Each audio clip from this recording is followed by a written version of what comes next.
Today is Thursday, the 30th of October, 2025, and it's time for 3 minutes of news. In this 3 minutes, I'll cover Mali and Burkina Faso.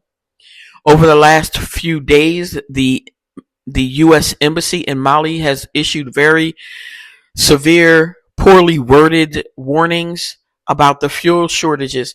There actually are no fuel shortages in Mali.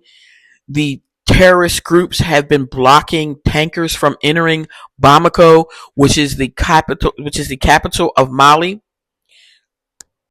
I've posted several news reports about the poorly worded, inappropriate warnings from the U.S. Embassy. However, the Malian military has been escorting tankers into Bamako, and so the fuel shortage is slowly ending. However, there are still priorities for those who are able to purchase the fuel that is entering the capital. The last warning from the U.S. Embassy was telling all U.S. citizens to evacuate Mali.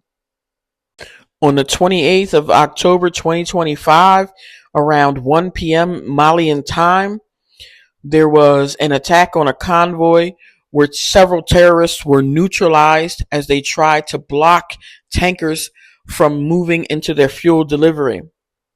In Burkina Faso, over 700 people of African descent have emerged on the capital of Ouagadougou, Burkina Faso, to engage in tourism and several events.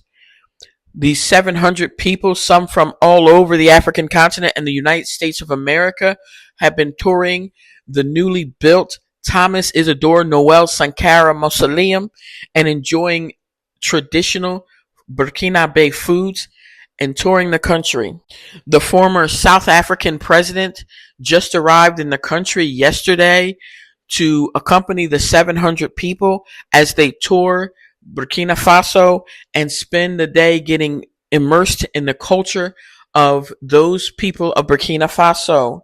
Lacey's House, a nonprofit, is still collecting donations for the internally displaced women and children of Burkina Faso. You can click the link at the top of this profile, or you can go to lacyshouse.org or lacyshouse.com to contribute donations, financial donations, to get the 2 tons of supplies to the internally displaced women and children in Burkina Faso.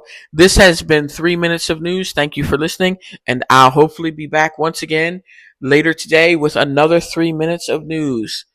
This is Thursday, the 30th of October, 2025.